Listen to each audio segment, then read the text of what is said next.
Pakistan's foreign minister in China on a 3-day visit starting today. Ishaq Dar will hold in-depth discussions with his Chinese and Afghan counterparts over the situation in South Asia. Talks also expected to cover issues specific to China-Pakistan relations and wider global developments. China has been one of Pakistan's most reliable foreign partners and a major supplier of weapons, including, according to Pakistan's foreign minister now in Beijing, for jets used in recent clashes with India. Both New Delhi and Islamabad say they are sending multiple delegations overseas to shore up support for their own causes. The diplomatic push comes a week after Pakistan reached a ceasefire with India to end their most serious conflict in decades. This follows an April attack in Indian-administered Kashmir that killed 26 people. India blames Pakistan for this attack, but Islamabad has denied any involvement. And more, we're joined by Hira Mustafa in Islamabad and Ishan Garg in New Delhi. Let's start with you first, Hira. Hira, the foreign minister of Pakistan choosing this timing and this destination, how significant is it?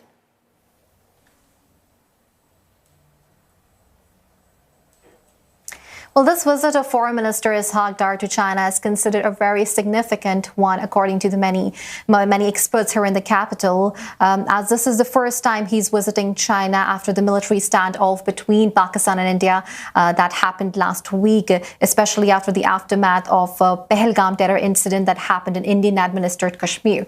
What we're hearing from the officials that the discussions would be focused on South Asian regional security, and there is a possibility of the discussion focused on the military standoff between Islamabad and New Delhi.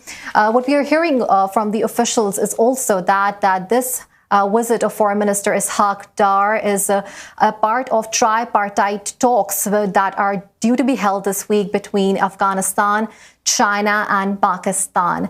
So they say that this visit is nothing unusual. It's part of the tripartite talks, and earlier this month, on 10th of May this year, the first round of tripartite talks were held between Kabul, Islamabad and China, in which the three of the countries agreed that they will be working collectively and more focused on countering terrorism, as Pakistan's western border is exposed to terrorist proxies that which Islamabad claims are operating from the Afghanistan soil.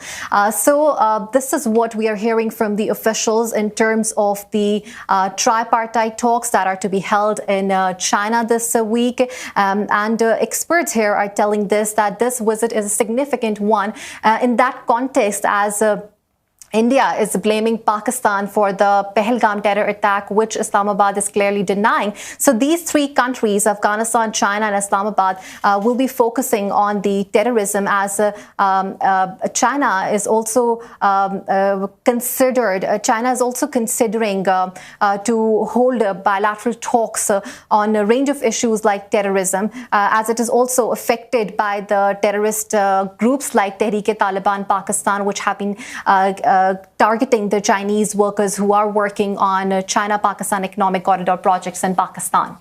All right, Hira, as you say, likely these moves moving just beyond tripartite talks as China, Afghanistan and Pakistan. Pakistan also sending out a delegation of MPs around the world to show up support from other countries amid what is clearly recent clashes with India. What would Pakistan be wanting to achieve with these delegations?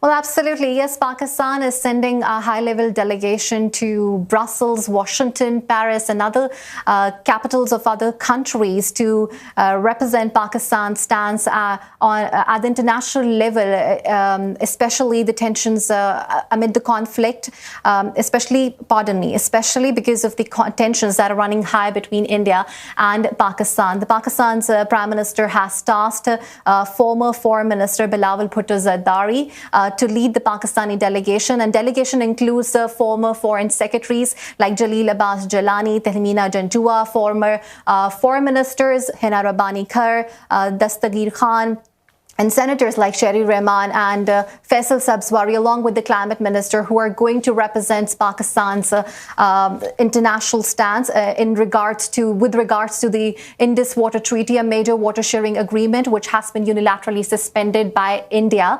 Also, they will be talking about the Kashmir dispute, which is a disputed territory between India and Pakistan. And we do know that along the line of control, the de facto border that separates Pakistan-administered Kashmir from Indian-administered Kashmir, tensions are still running high. There are reports of crossfire between the two countries. So these are the things that Pakistani delegation is going to deliberate upon. And this is what we are hearing from the experts also. Earlier, I spoke to the President, Institute of Regional Studies in Islamabad. Let's listen to him, what he had to say. The world has realized and recognized that, that there is an issue which needs to be resolved, and that is why I imagine somebody like the US President himself, somebody of the stature of the American president, has himself offered mediation on this issue. And we know that this is a long-standing policy of India to reject any offers of mediation, which is unfortunate because, if the two countries have not been able to resolve this issue, then eventually mediation could be very helpful. That is the only way out.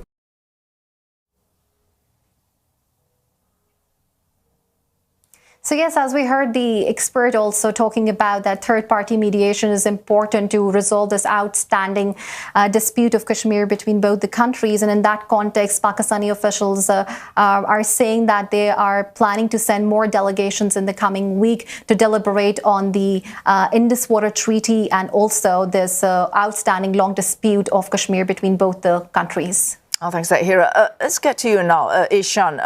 Listening to Hira, the delegations from Pakistan, if we look at the chronology of reports, the suggestion is that Pakistan could be sending these delegations in response to India sending more than 50 political leaders as well to many countries to make its stance clear on recent clashes with Pakistan. What's India hoping to achieve out of this?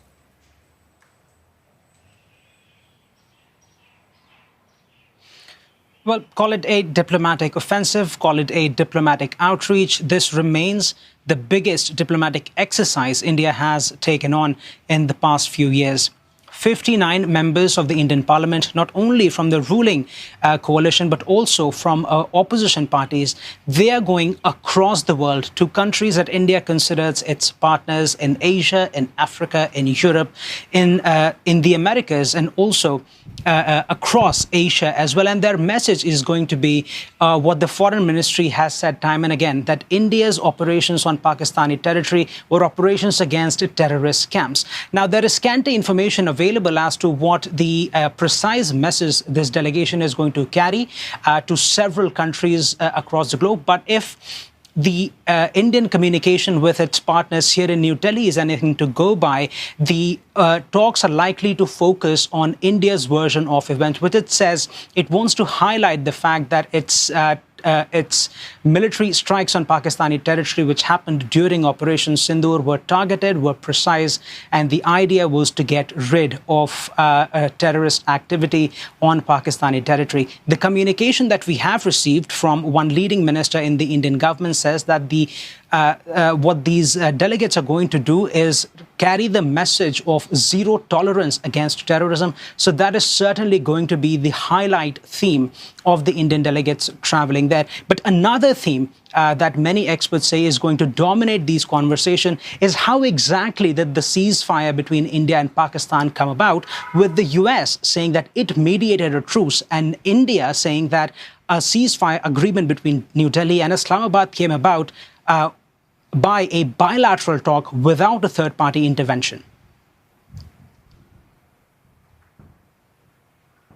I think this is an important way perhaps for India to tell the world as to what exactly happened and why the ceasefire came about, the exact sequence of events and the role that India's policies played vis-a-vis what certain actors like US or Mr. Trump in particular is trying to project. So I think there is a wider approach here in terms of ensuring that that India also tells its side of the story, that India's version and that what happened on the ground gets a say. So from India's perspective, it's really about setting the record straight, placing the information that it has already passed on in some sense to its partners across the globe, sending a delegation out and convincing its partners of its own version of events. All right, Ishan, perhaps leading this diplomatic charge might be the Foreign Minister, Dr. S. Jaishankar himself, who is headed to Europe.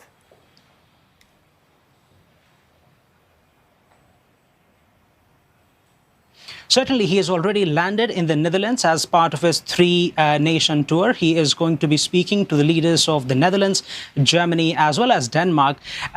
His visit to Germany, in fact, was planned prior to the Pahalgam attacks. So we are given to understand that Netherlands and Denmark, they've been added on to the trip.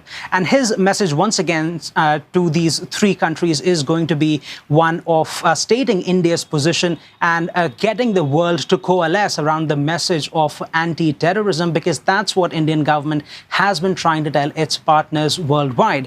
What we also understand is that the talks between India and Germany particularly, they're going to be very crucial, because this is the first time Indian Foreign Minister is visiting Germany since Friedrich Merz's government came into power. So this is going to be an engagement for the very first time with Germany's new government at a time when India is trying to engage all its diplomatic partners around the world. Oh, thanks for that. Ishan Garg in New Delhi and Hira Mustafa was there in Islamabad. Thank you.